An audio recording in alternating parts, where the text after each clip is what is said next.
नमस्कार दोस्तों, life time 356 channel में आपका स्वागत है, अभिनंदन है।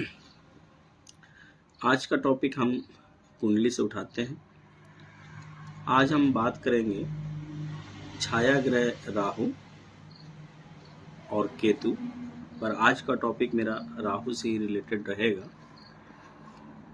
हम ये आपको कहना चाहते हैं कि कुंडली में जब राहु किसी अन्य प्लैनेट्स यानी अन्य ग्रह के साथ संयोग करता है तो वो कौन सा योग बनाता है और उसके क्या परिणाम निकलते हैं।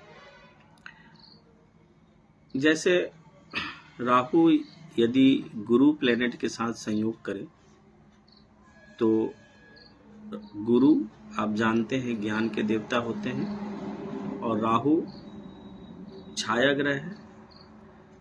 ये भी डिपेंड करता है कि गुरु और राहु किस राशि में संयोग करते हैं, तो संयोग का किस राशि में क्या परिणाम होगा ये मेरा आगे का विषय रहेगा। पर आज का एक सामान्य विषय है कि अगर राहु किसी भी ग्रह से कम्युनिकेट करता है तो जो है क्या रिजल्ट या क्या परिणाम देता है। यदि राहु गुरु से कम्युनिकेट करे तो ये जान लीजिए कि गुरु चंडाल योग बनाता है।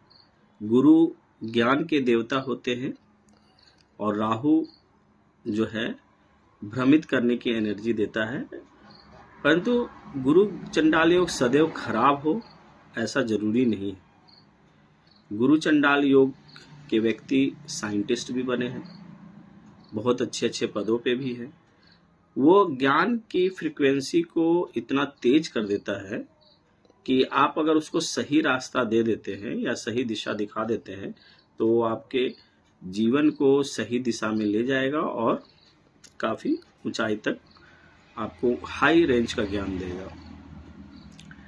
इसी तरह से परंतु सामान्यतः ऐसा भी देखा गया है कि ऐसा 10 से 20% रिजल्ट मिलता है। बाकी 60 से 80% मान के चलिए कि निगेटिव ही असर करता है। जब वो निगेटिव असर करेगा तो आपको गलत संगति, गलत प्रवृत्ति और अपने ज्ञान का मिसयूज सिखाएगा और वो गलत ही करेगा। ऐसी स्थिति में इसके उपाय क्या होंगे हम अगले अंक में चर्चा करेंगे। आज किसी भी व्यक्ति का गुरु चंडाल योग बना है तो मेरा अगला अंक जो आएगा वो जरूर देखें। इससे आपको ये जानकारी हो जाएगी कि इससे क्या लाभ हो सकते हैं अगर उसको सही दिशा में उस एनर्जी को लगाया जाए। इसके उपाय हम अगले अंक में आपको बताएंगे। अब दूसरा प्लैनेट्स चंद्रमा के साथ अगर राहु कम्युनिकेट करता है या संयोग करता है तो ग्रहण योग बनाता है। ग्रहण योग चंद्रमा का संबंध भावना से है। जब ग्रहण योग बनता है तो दो कंडीशन हो सकती है। पहला कंडीशन मदर का अस्वस्थ रहना। ऐसे में देखा गया है कि मदर अस्वस्थ ज़्यादा रहती है। दूसरा कंडीशन ये हो सकता है कि मानसिक रूप से आप विक्षिप्त हो सकते हैं, मानसिक समस्याएं आ सकती है।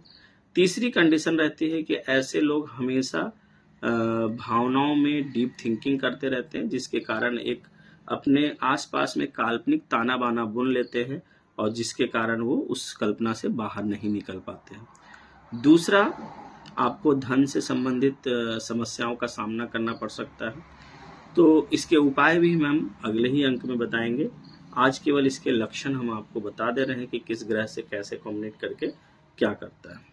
यदि यह सूर्य के साथ कम्युनिकेट करता है तो भी ग्रहण ही योग बनाता है, चंद्रमा हो या सूर्य हो, परंतु उसके लक्षण अलग हो जाते हैं।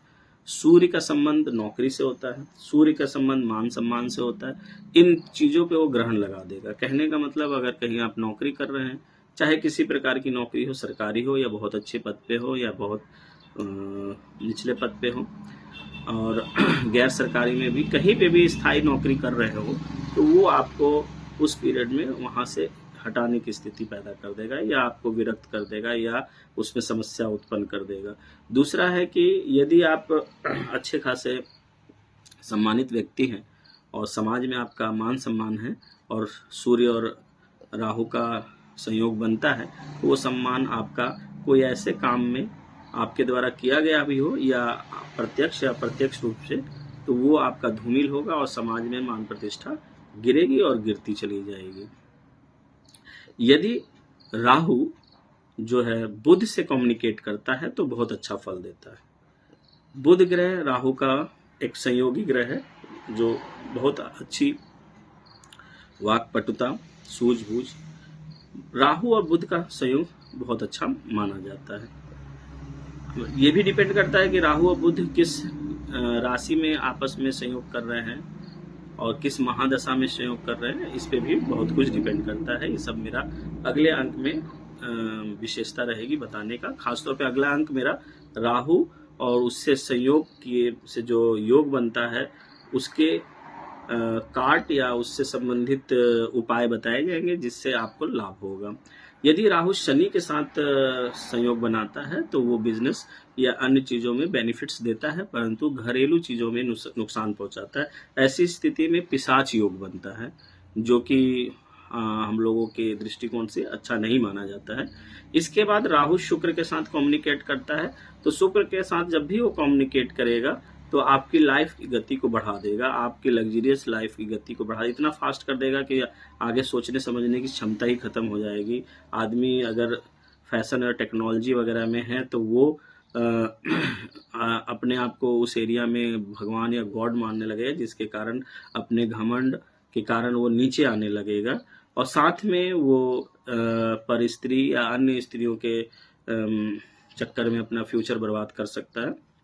तो राहु और शुक्र का कॉम्बिनेशन कुछ स्थितियों में बहुत अच्छी होती है और कुछ स्थितियों में बहुत ही ज़्यादा खराब होती है। राहु और मंगल की स्थिति अंगारा योग बनाती है। ये भी स्थिति सामान्यतः अच्छी नहीं मानी जाती है। इसमें आपके अनचाहे एक्सीडेंट्स हो सकते हैं, ब्लड का अनचाहा फ्लो हो सकता है, ब्लड से रिलेटेड प्रॉब्लम्स आ सकते हैं, भाई से दुश्मनी हो सकती है, जमीन जायदाद से संबंधित रिलेटेड प्रॉब्लम्स आ सकते हैं। तो मंगल और राहु अंगारा योग जब बनाता है तो भी इस प्रकार की समस्याएं आती हैं। हम अगले अंक में मिलेंगे आपको इसके उपाय के साथ। जय हिंद, नमस्कार।